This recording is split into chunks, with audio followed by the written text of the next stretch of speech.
Labadiena, mano vardas Tomas Lagnavičius ir šiandien aš norėčiau pasikalbėti su jumis apie edukologinę psichologiją. Šios dienos tema edukologinės psichologinės pagrindinės problemos, kurias reikia spręsti. Tai jų yra pakankamai daug, kurias analizuoja įvairūs mokslininkai, praktikai ir ieško įvairiausių sprendimų.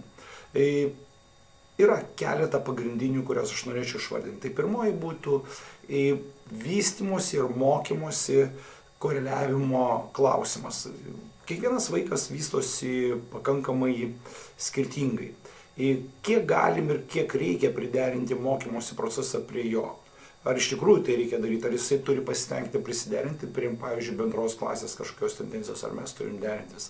Šitas klausimas yra svarbu. Jeigu visgi mes galvojam, kad reikia šitą problemą spręsti, tai kaip tai padaryti? Antra problema tai yra mokymosi ir auklėjimo ryšys.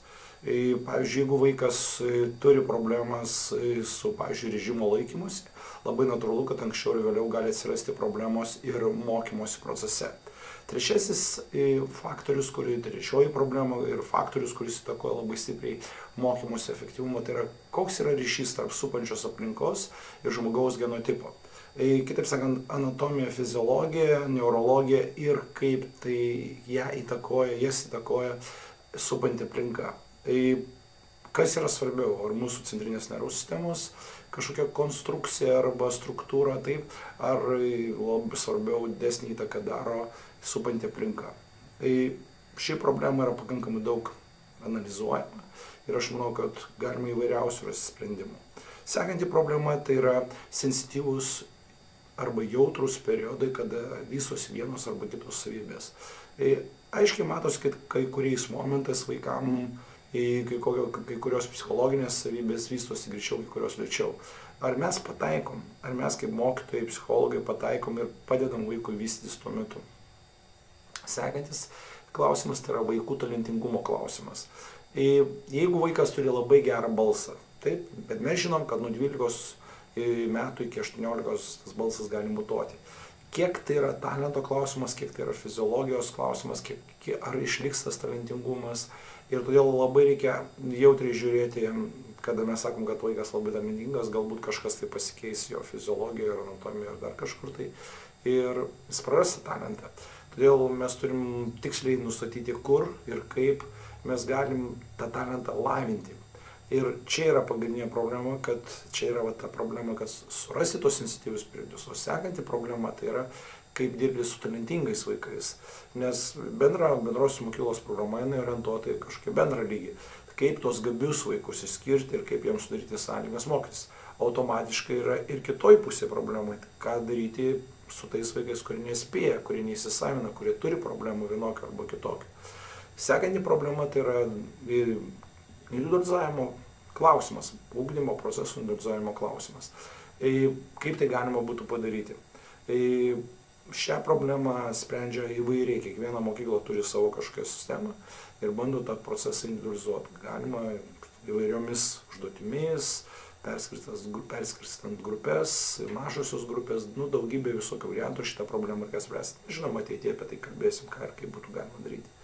Toliau sekanti problema tai yra vaikų pasirengimas mokytis mokykloje. Darželis, paruošimoji grupė, atėjo vaikas, ar iš tikrųjų jisai pasiruošė, ar iš tikrųjų jisai yra pasiruošęs mokytis. O sekantis klausimas, ar jisai pasiruošęs po 4 klasės, po pradinės mokyklos pradėti mokytis pagrindinėje mokykloje, 5 klasė, kada vietoj vieno mokytojo atsiranda daug mokytojų. Todėl tos problemos jos atsiranda pastoviai. Kaip vaikas jaučiasi, kada jis išeina iš progimnazijos į gimnaziją. Kas keičiasi, jeigu jisai, pavyzdžiui, buvo pagrindinėje mokykloje ir tik tai 11-12 klasė atėjo gimnaziją. Daug visokių klausimų yra. Pavyzdžiui, mažai kas analizuoja, kaip vaiko adaptuotis, pavyzdžiui, išėjus iš pagrindinės mokyklos ir papuolus į profesinę mokyklą, kur atsiranda papildomi profesiniai klausimai. Tų problemų yra pakankamai daug. Sekantis yra tiksliai diagnostika problema.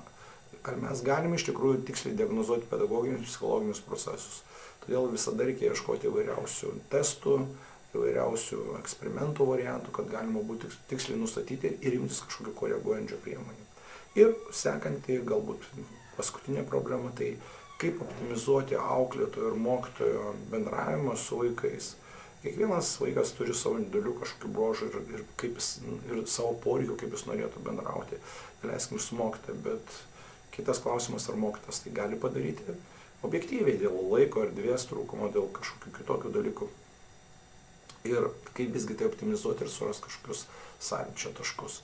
Tai šiandieną tiek. Aš šiandieną tiesiog norėjau vardinti pagrindinės problemas, kurios atsiranda edukologiniai psichologai ir kaip, žinoma, mes nededam šiandien, kaip jas galima būtų spręsti, bet pradžiai tiesiog įsivardinkim tas problemas ir paskui pagalvokim, kaip galėtume jas spręsti. Tai ką, sėkmės visiems, susitiksim sekantį kartą.